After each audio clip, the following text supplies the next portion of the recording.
Commander Marcus Chun stood at the edge of the massive arena and watched thousands of alien beings fill the seats above him. Their voices created a sound like angry insects buzzing in the air. Most of them were laughing. The Galactic Council tournament happened every 10 years. Winners got to claim new planets and resources for their people.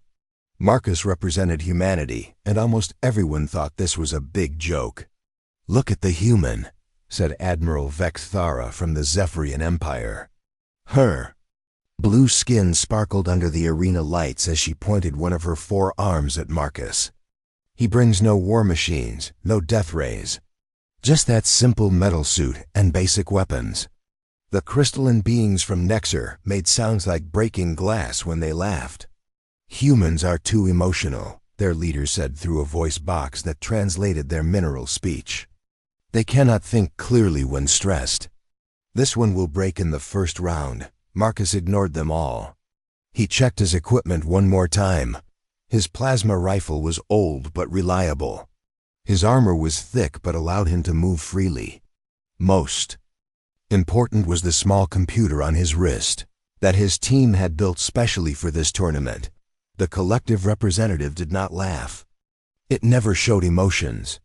The hive mind spoke through a single drone body that looked like a giant ant walking on 2 legs. "Individual thinking is inefficient," it said in a flat voice. "This human cannot coordinate with others. He will lose because he fights alone." Marcus had heard all these comments before. During the 3 months of travel to reach the tournament world, every news feed in the galaxy had made fun of humanity's chances. They called humans primitive. They said Earth technology was centuries behind the advanced races. Maybe they were right.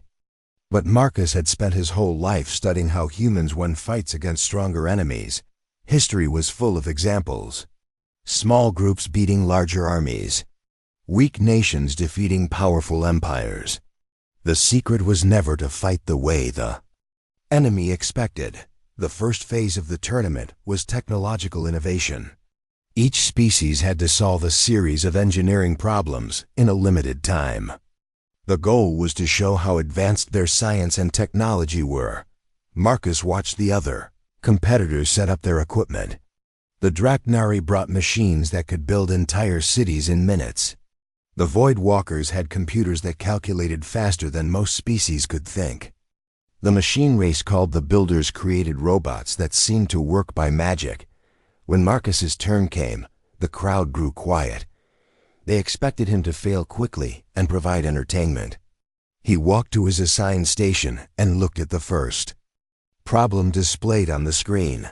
The challenge was to create a device that could survive in the poisonous atmosphere of a gas giant while collecting energy samples. Most species would build a heavily armored robot with advanced shields and filters.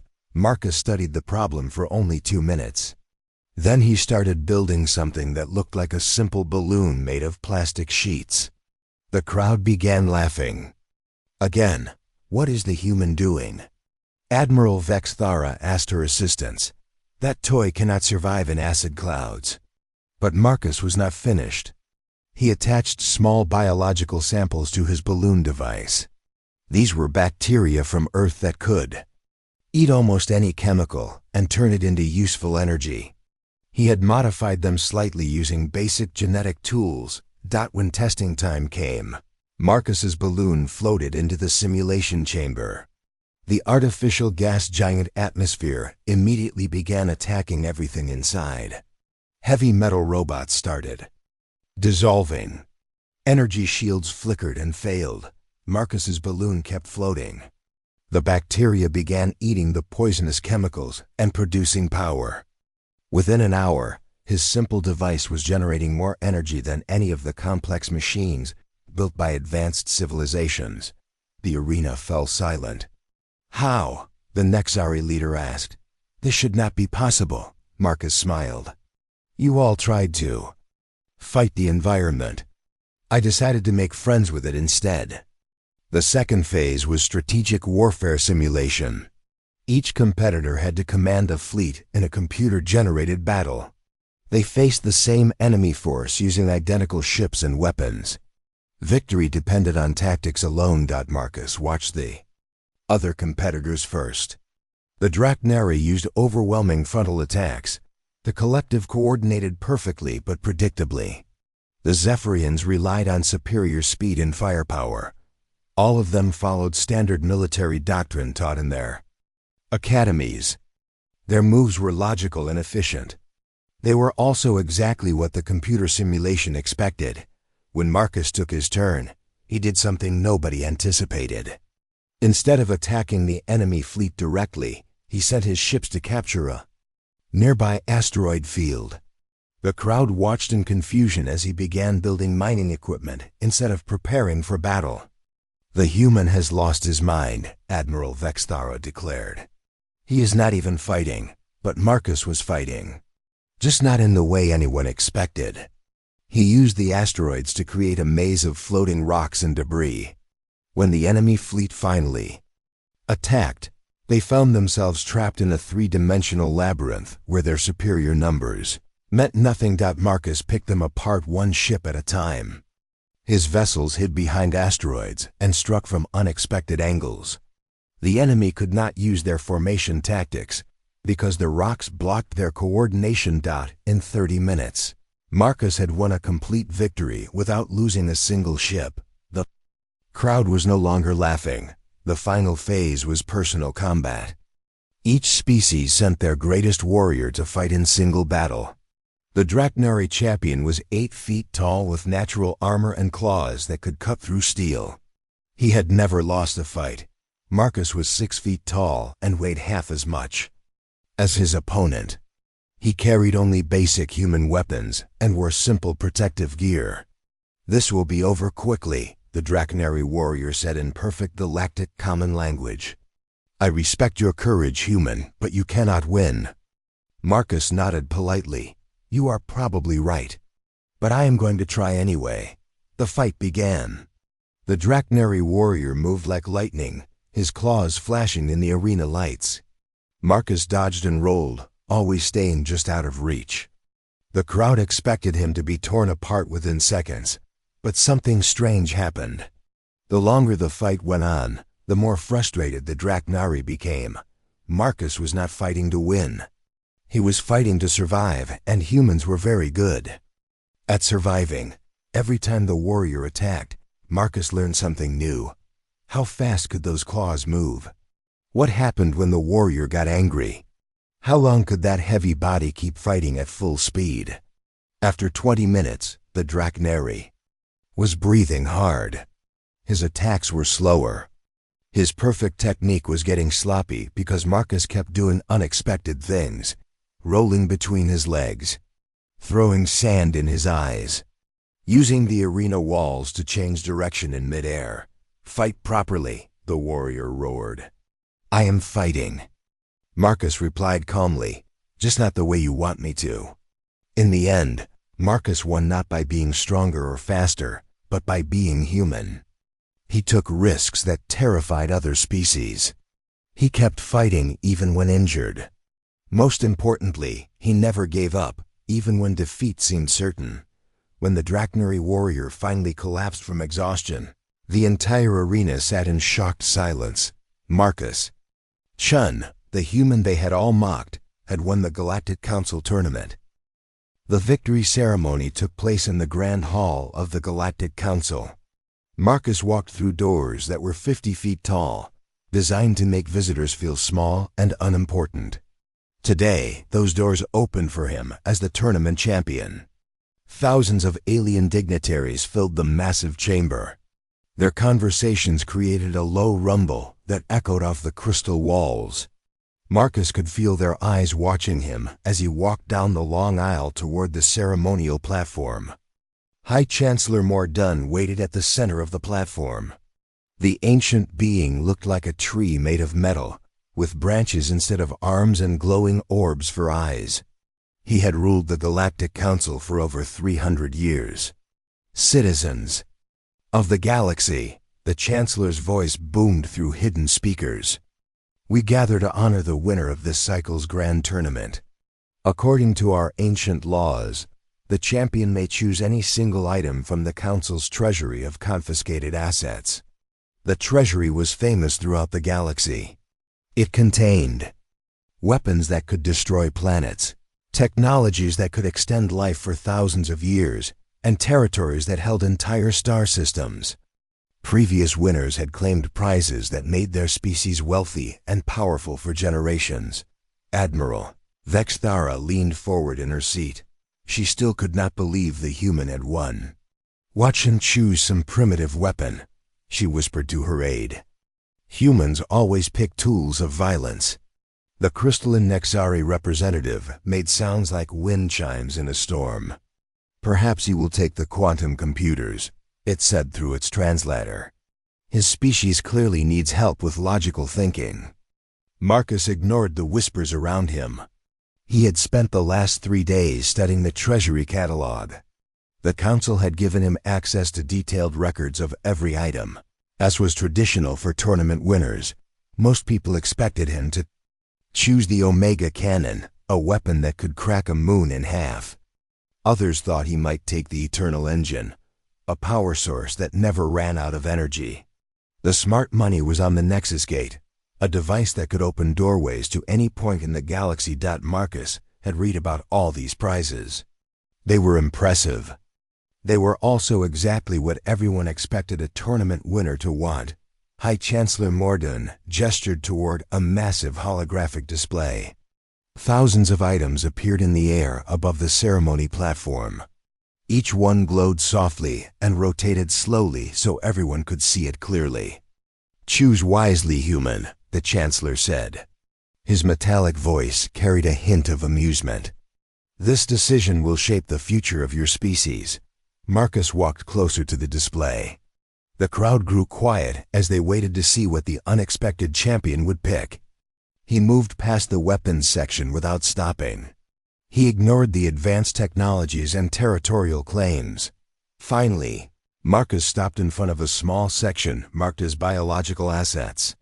These were living beings that the Council had captured or confiscated over the centuries. Most were rare animals or plants from extinct worlds. The crowd began to murmur. Why would anyone waste their prize on some alien creature? Marcus pointed to one specific item. "I choose Asset X7742. The holographic display zoomed in on his selection. It showed a cylindrical container filled with glowing blue liquid. Inside the container, a humanoid figure floated in suspended animation. The figure was clearly female and roughly human in appearance, but her skin had a pale silver color that seemed to shimmer under the lights. Her hair was white as starlight, and her features were delicate and elegant. According to the catalog, she had been in cryogenic sleep for over 50,000 years. The arena erupted in laughter. Admiral Vexthara stood up in her seat, her 4 arms waving in the air. "The human chooses dead alien flesh over galactic power," she shouted. "I told you their primitive mating instincts would override strategic thinking." The collective representative tilted its insect-like head. "This choice demonstrates the inefficiency of individual decision-making," it announced. "A rational being would select useful technology." Even the Draknari warrior Marcus had defeated was laughing. "I lost to someone who picks a corpse over a weapon that could conquer worlds," he said to his companions. "My shame is complete." High Chancellor Mordun's glowing eyes flickered with what might have been amusement. Asset X7742 is listed as the last member of an extinct species. Her people called themselves precursors, though we have no other records of their civilization. She has been legally dead for over 49,000 years. "Are you certain this is your choice?" Marcus nodded calmly. "I am certain." The laughter grew louder. News reporters from across the galaxy were already preparing stories about the human who threw away galactic power for a frozen alien woman. Some called it the worst decision in tournament history. "Very well," the Chancellor said. "According to tournament law, Asset X7742 is now the legal property of the human Marcus Chen and the Earth colonial government. The transfer will be completed immediately. Marcus bowed formally. I thank the Council for honoring the ancient traditions. However, I have one additional request. The Chancellor's metal branches creaked as he leaned forward. What request? Tournament law states that winners receive full historical records regarding their chosen prize. I formally request all documentation related to Asset X7742 and her people. The laughter in the arena began to die down. Several council members exchanged worried glances. The request was perfectly legal, but it was unusual for winners to ask for historical records about biological assets. That information is not typically relevant, the Chancellor said slowly. Marcus smiled. With respect, Chancellor, the law does not say the information must be relevant. It says winners are entitled to complete records. I am simply exercising my legal rights. High Chancellor Morden was quiet for a long moment. His glowing eyes dimmed and brightened as he considered the request. Finally, he nodded. The records will be provided to you within 24 hours, as required by law. Admiral Vexthara laughed even harder. The human wants to read bedtime stories about his frozen prize. This gets better and better. Marcus ignored the renewed mockery. He had what he came for, even if nobody else understood what that really was. As he walked back down the long aisle, alien dignitaries continued to laugh and point at him. They thought he had made the biggest mistake in galactic history. Marcus knew better. He had read between the lines in the catalog description. Asset X7742 was not just any random alien. The precursors were mentioned in some of humanity's oldest historical records, dating back to the first contact with alien civilizations. They were described as the original founders of galactic civilization, the ones who first created the laws and customs that still govern the galaxy today. Then, they had mysteriously vanished, leaving no trace except for scattered references in ancient texts. The official records claimed they had gone extinct due to disease or war, but Marcus had found inconsistencies in those reports. Now he owned the last surviving member of that lost civilization.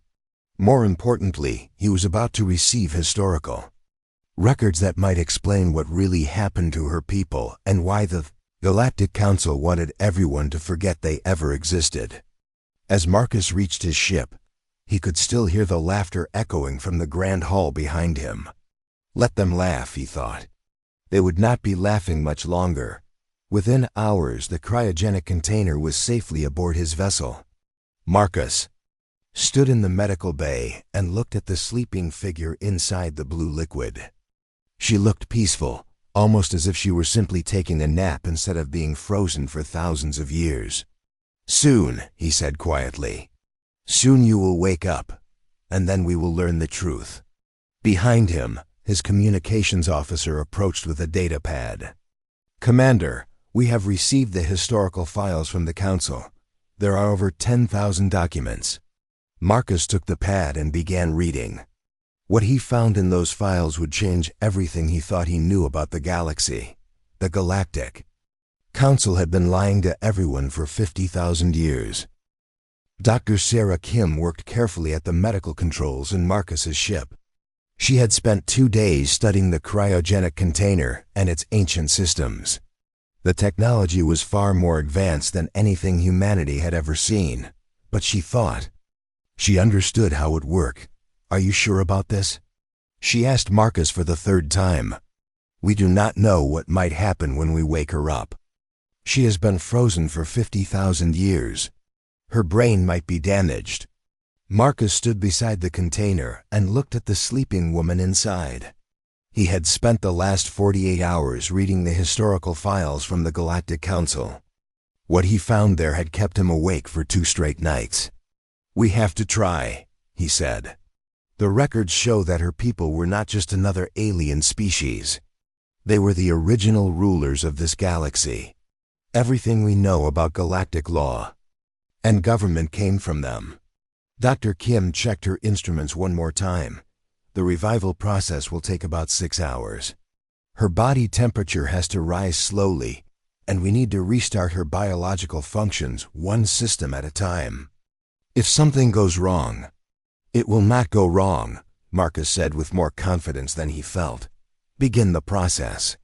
Dr. Kim started the revival sequence. The blue liquid in the container began to change color, becoming clearer as warming chemicals mixed with the preservation fluid. Machines hummed softly as they began the delicate work of bringing someone back from a sleep that had lasted longer than human. Civilization. Marcus returned to his cabin to continue reading the council files. Each document made him angrier than the last. The official history taught to every child in the galaxy was completely false. According to the real records, the precursors had ruled peacefully for thousands of years. They had created the first galactic government based on cooperation between different species. They had shared their advanced technology freely and helped younger civilizations develop and grow. Then something called the Silent Plague had appeared. It was a disease that only affected telepathic species, and the precursors were highly telepathic. The plague did not kill them quickly. Instead, it slowly destroyed their ability to think clearly and work together. As the plague spread, the precursor civilization began to collapse. Some groups went into voluntary hibernation, hoping to sleep until a cure could be found. Others tried to flee to distant galaxies. A few stayed awake to fight the disease, but most of them died or went insane. The current Galactic Council had formed during this chaos. They were originally a group of non-telepathic species who were supposed to help maintain order until the precursors recovered. Instead, they had seized power permanently and rewritten history to make it look like they were the rightful rulers. Marcus found shipping records showing how the Council had systematically hunted down surviving precursors and their technology. Most were killed. A few were captured and placed in cryogenic storage for future study. The woman in his medical bay was apparently the last one they had found. 6 hours later, Dr. Kim called Marcus back to the medical bay. The revival process is almost complete, she said. Her vital signs are stable and her brain activity is increasing. She should wake up within the next few minutes. Marcus watched the container as the last of the preservation fluid drained away. The woman's skin was no longer the pale silver he had seen at the ceremony. Now it had a warm, healthy glow that seemed to shine with its own light. Her eyes opened.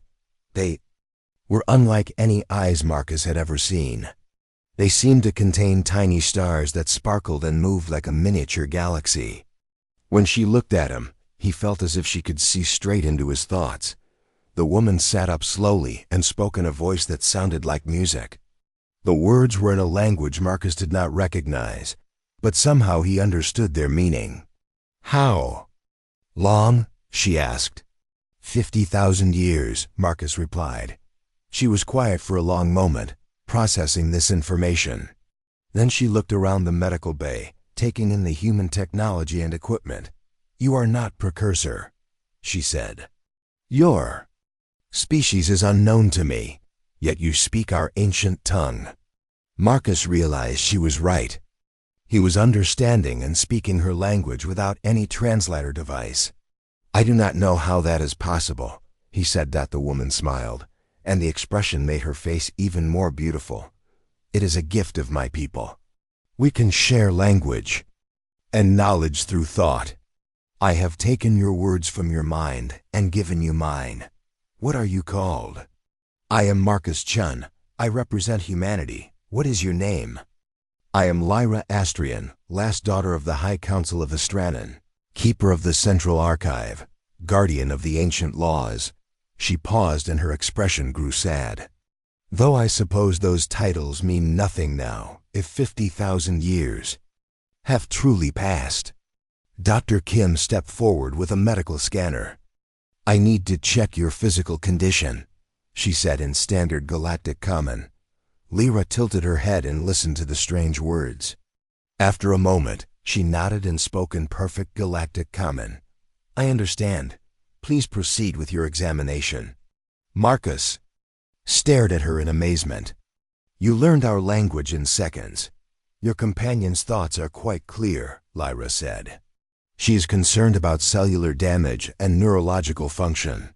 I can assure her that precursor revival technology is quite advanced. My body has suffered no significant deterioration. As Dr. Kim ran her tests, Marcus explained what had happened to the galaxy during Lyra's long sleep. He told her about the current Galactic Council and how they had taken power. He described the tournament and how he had chosen to free her instead of claiming some powerful weapon or technology. Lyra listened without interruption, but Marcus could see emotions playing across her face. Sadness when he described the fate of her people.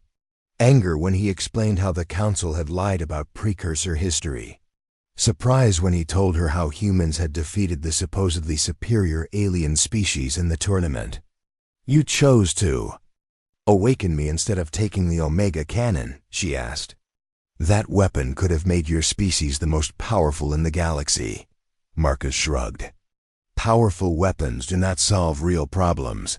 They just create bigger problems. I thought you might be more valuable than any weapon." "You thought correctly," Lyra said. "Though I wonder if you understand just how valuable." Dr. Kim finished her examination and looked puzzled at her readings. "This is impossible," she said. "According to these scans, you are perfectly healthy. In fact, you appear to be in better physical condition than most people half your apparent age." Lyra smiled. "Precursor biology is somewhat different from other species. We were designed to live for very long periods and to maintain our physical prime for most of that time." Marcus leaned forward. "Designed? My people were not entirely natural," Lyra explained. "Long ago, we modified ourselves to be better suited for galactic leadership. Enhanced intelligence, extended lifespan, telepathic abilities, and perfect memory were all gifts we gave ourselves. We believed these changes would help us guide younger species toward a better future." She stood up from the medical table and walked to the viewing port. Outside, stars streamed past as the ship traveled through hyperspace. "Tell me, Marcus Chen, what do you know about the Central Archive?" Marcus searched his memory of the Council. "Files. I found a few references to it, but no details. Some kind of database?" Lyra turned back to him, and her star-filled eyes seemed to glow brighter. "The Central Archive contains the complete knowledge of over 10,000 extinct civilizations. Technology, science, philosophy, art, history, and military tactics from across the galaxy and spanning millions of years. It was the greatest treasure of my people." "Where is it?" Dr. Kim asked. "Hidden," Lyra said. "My people foresaw that others might try to steal our knowledge if we ever fell from power. The archive was placed in a location that only a living precursor can access. The Council has spent 50,000 years searching for it." Marcus felt his heart racing. "You know where it is." "I know where it is. I can access it. And most importantly, I can use the knowledge inside to help your species and any others who wish to throw off the Council's rule." Lyra's expression grew determined. "The galaxy was once a place of cooperation and growth. It can be again." She walked closer to Marcus and placed a hand on his arm. The moment she touched him, images flashed through his mind. He saw vast libraries floating in space, ships that could travel between galaxies in minutes, weapons that could protect entire solar systems, medical technology that could cure any disease and extend life for thousands of years. "This is what the Council has kept from the galaxy," Lyra said. "This is what they fear you might discover. They have ruled through ignorance and scarcity, keeping everyone weak and dependent." Marcus understood now why the Council had hidden the truth about the precursors. It was not just about political power. It was about keeping the entire galaxy from reaching its full potential.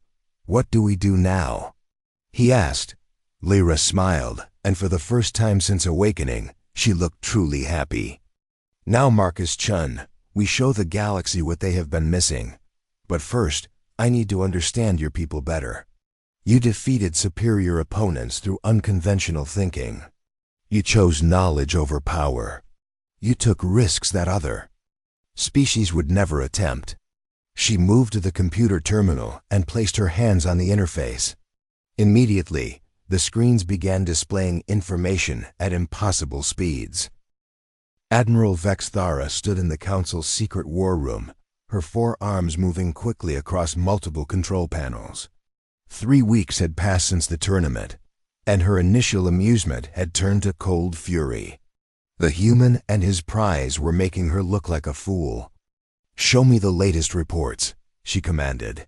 The holographic display filled with data from across the galaxy. 12 different star systems were in open rebellion against Council authority.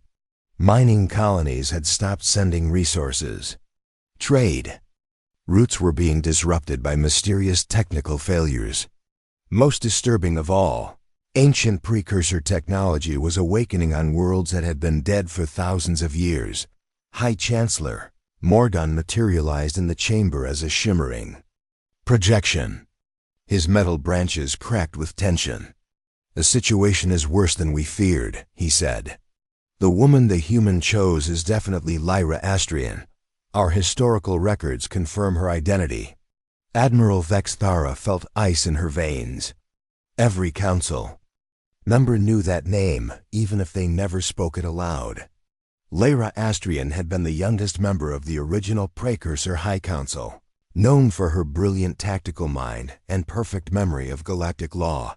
How is she still alive? Vexthara asked. "The plague should have killed her 50,000 years ago." "She was placed in stasis before the plague could affect her," the Chancellor replied. "More importantly, she has full access to Precursor authority codes.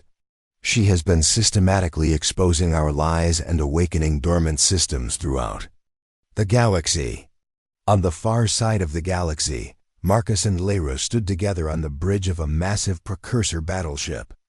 The vessel had been hidden inside a hollow asteroid for 50,000 years, waiting for someone with the proper genetic codes to claim it. Lyra moved her hands across the ship's control interface, and holographic displays showed the current state of their rebellion. Green dots represented systems that had joined their cause. Red dots showed Council strongholds.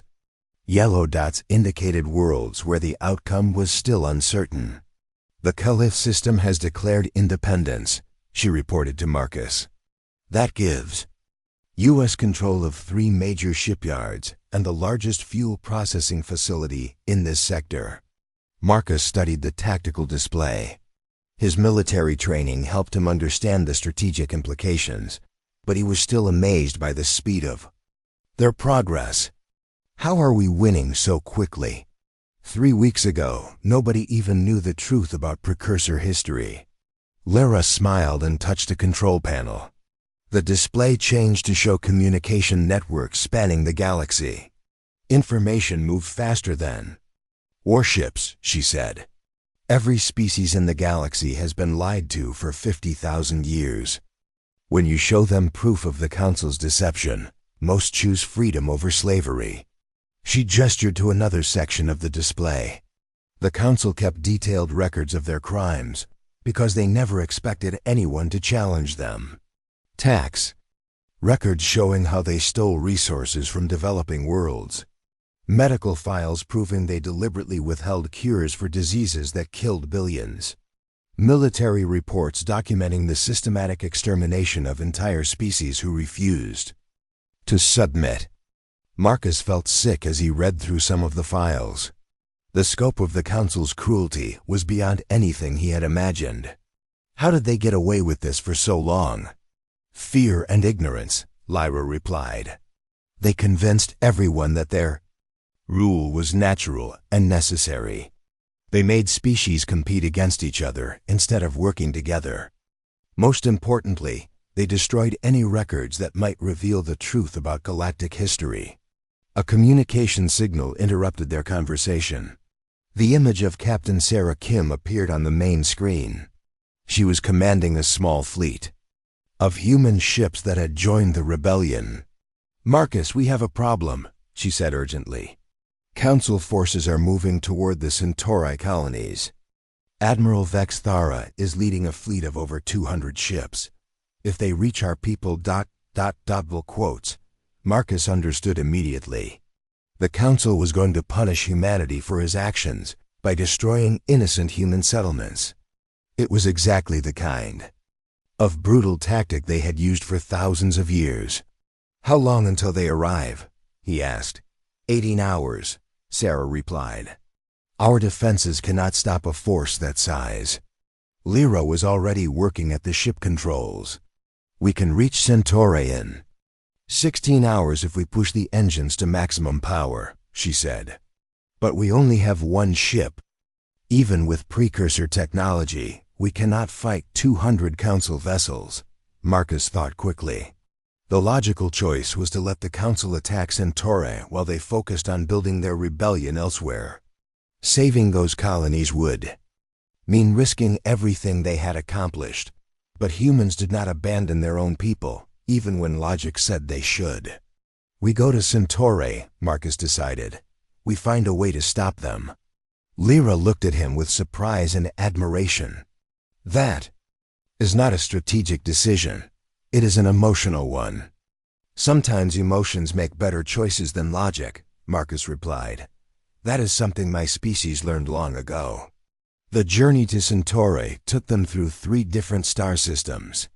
Along the way, Lyra used her access to precursor networks to gather intelligence about Admiral Vexthara's fleet. What she found gave Marcus an idea. "The Council ships all use standardized communication systems," he said, studying the technical specifications. "They have to coordinate their movements through a central command network." Lyra understood his thinking immediately. "You want to disrupt their communications. But their encryption is extremely advanced. It would take days to break their codes." Marcus grinned. "We do not need to break their codes. We just need to confuse them." When Admiral Vexthara's fleet arrived at the Centauri system, they found the human colonies apparently undefended. Sensor scans showed no military ships and minimal defensive installations. The colonies were completely helpless. "This is too easy," Vexthara muttered. She had expected some kind of trap, but her instruments showed nothing unusual.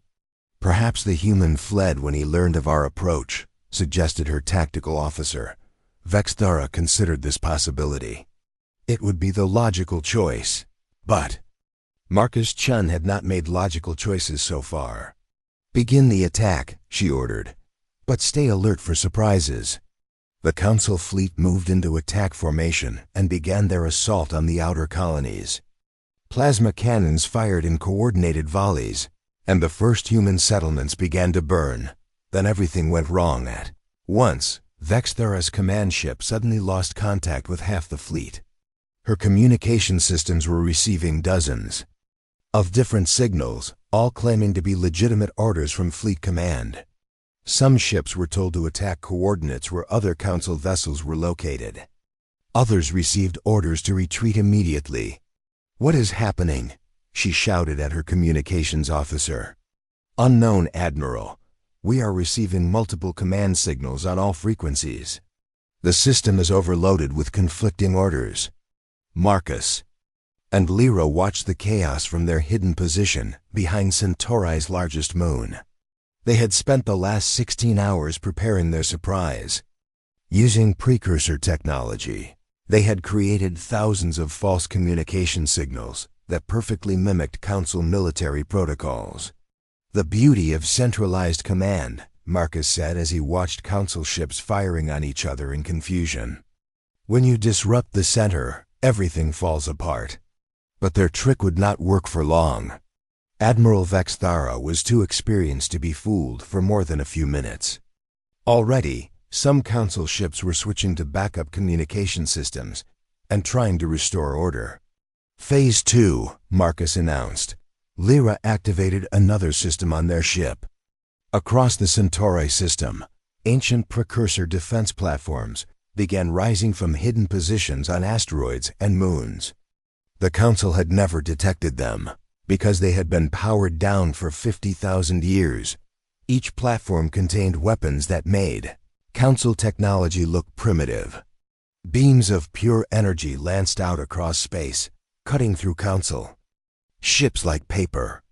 In less than 10 minutes, Admiral Vex Thara's fleet of 200 vessels was reduced to fewer than 50. Impossible! Vex Thara screamed as her flagship shook under enemy fire. Those weapons do not exist anymore. We destroyed all precursor military technology. Her tactical officer was staring at his instruments in disbelief. Admiral, these energy signatures match the weapons described in the oldest historical records. Somehow, the humans have awakened the ancient defense grid. Vex Thara realized she had been completely outmaneuvered. The human had not just saved his colonies. He had revealed that precursor military technology still existed and could be activated. Every species in the galaxy would now know that the Council's technological superiority was an illusion. Retreat! She ordered. All ships, retreat immediately. The surviving Council vessels fled the Centauri system in complete disorder. Behind them, the human colonies were safe, and the galaxy had seen the first major defeat of Council forces in 50,000 years. Marcus and Lyra stood together on their ship's bridge, watching the enemy retreat. The victory was more than just military. They had proven that the Council could be beaten, and word of this battle would spread to every corner of the galaxy. This is only the beginning, Lyra said. Vex Thara will return with a larger fleet. The Council will use every resource at their disposal to stop us. 6 months after the battle at Centauri, the Galactic Council was finished. Their last military stronghold had fallen 3 days ago when the crystalline Nixari switched sides and joined the rebellion. High Chancellor Mordun now sat in a prison cell on his own former capital world, waiting to be tried for crimes against the galaxy. Marcus stood at the window of what had once been the Council's Supreme Command Center. The building was now the temporary headquarters of the Galactic Liberation Authority, the organization he and Lyra had created to manage the transition to a new government. The vote is complete, Lyra announced as she entered the room. Her silver skin seemed to glow with satisfaction as she carried a datapad showing the results. 87% of all inhabited worlds have agreed to join the new Federation. Only the remaining Council loyalists refused. Marcus turned from the window. What about Admiral Vex Thara? Still hiding in the void sector with what remains of her fleet, Lyra replied. Maybe 50 ships total. She poses no real threat anymore, but she refuses to surrender. Marcus nodded. Vex Thara had become a symbol of the old order's stubborn refusal to accept change. Her continued resistance was more embarrassing than dangerous, but it reminded everyone that some beings would choose destruction over admitting they were wrong. The delegates are waiting for us, Lyra said. Are you ready for this? Marcus straightened his uniform. Today was the formal founding ceremony of the Galactic Federation, and representatives from thousands of worlds had gathered to witness the birth of a new era. I am ready, though I still think you should be the one giving the speech. Lyra smiled and took his arm. We have discussed this many times. The galaxy needs to see both of us together. Human determination combined with precursor wisdom. Neither of us could have achieved this alone. They walked together through the corridors of the massive building. Everywhere Marcus looked, he saw species working side by side who had been enemies just months ago. Draknari warriors shared security duties with collective drones. Nexari technicians collaborated with human engineers on new communication systems. Transformation had not been easy. 50,000 years of mistrust and competition could not be erased overnight. But the revelation of the Council's lies had created a common enemy that brought former rivals together. The Grand Assembly Hall was packed with delegates from across the galaxy. Marcus recognized many faces from the old tournament, but now they looked at him with respect instead of mockery. The same beings who had laughed at his choice of prize now hung on his every word. Marcus and Lyra took their places at the center of the stage. Behind them, a massive holographic display showed the new Federation's territory spanning most of the known galaxy. Green dots marked member worlds, while red zones indicated the few remaining areas under Council control. Citizens of the galaxy. Marcus began, his voice carrying clearly through the hall's advanced sound system. 6 months ago, most of you had never heard of humanity. Today, we stand together as equals in a federation built on truth and cooperation instead of lies and fear. The audience listened in complete silence. Marcus had learned that his words carried weight far beyond what any human had ever possessed in galactic politics. The story of how he had defeated superior opponents and chosen wisdom over power had become legend throughout the galaxy. The old council ruled through division, he continued. They made you compete against each other for resources that should have been shared freely. They withheld medical technology that could have saved billions of lives. They rewrote history to hide their crimes and make their rule seem natural and necessary. Murmurs of agreement rippled through the crowd. Every delegate represented species that had suffered under council oppression. The evidence of those crimes was now public knowledge, displayed in museums and schools across the galaxy. Lyra stepped forward. My people, the precursors, made mistakes too, she said. We tried to guide the galaxy from above, believing we knew what was best for everyone. When we fell, others took our place and made the same errors, but with cruelty instead of good intentions. Her voice carried the weight of 50,000 years of regret, but also hope for the future.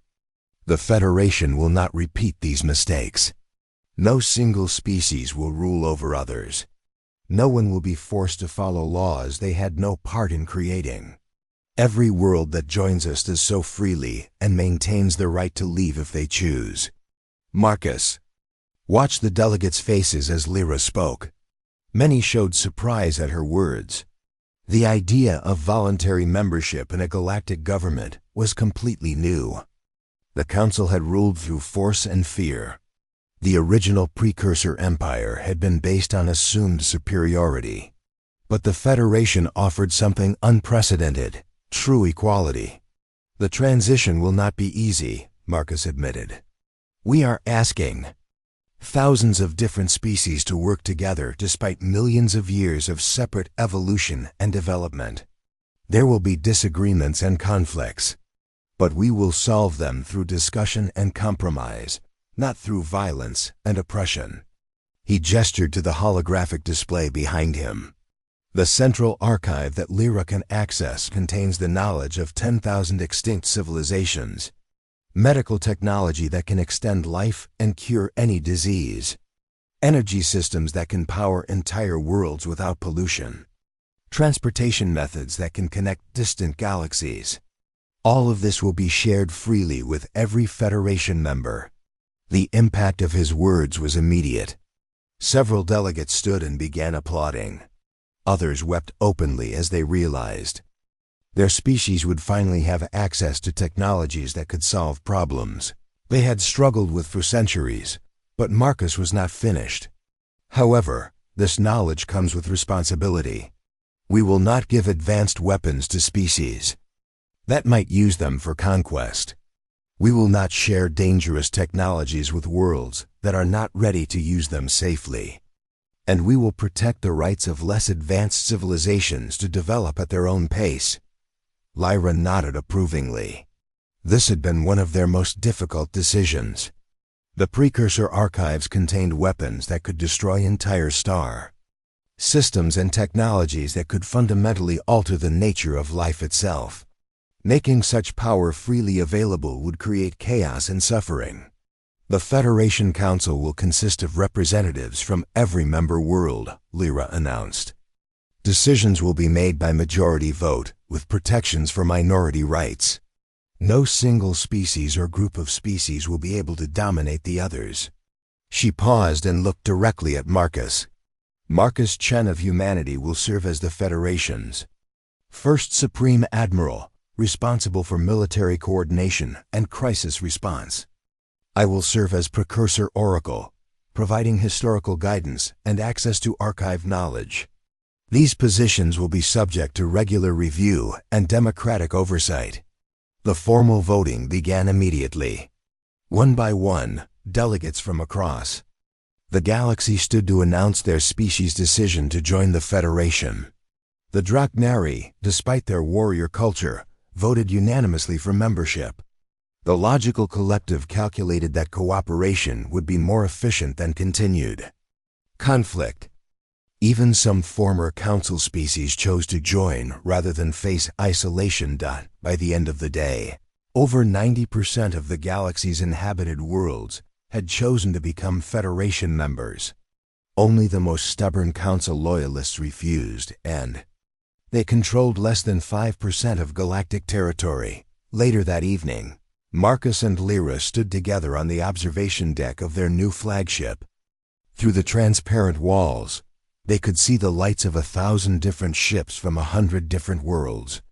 The Federation fleet was not just a military force, but a symbol of unity that would have been impossible to imagine under the old regime. "Do you think it will work?" Marcus asked.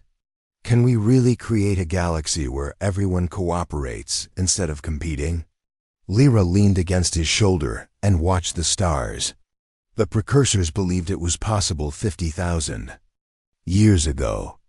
They failed because they tried to impose unity from above.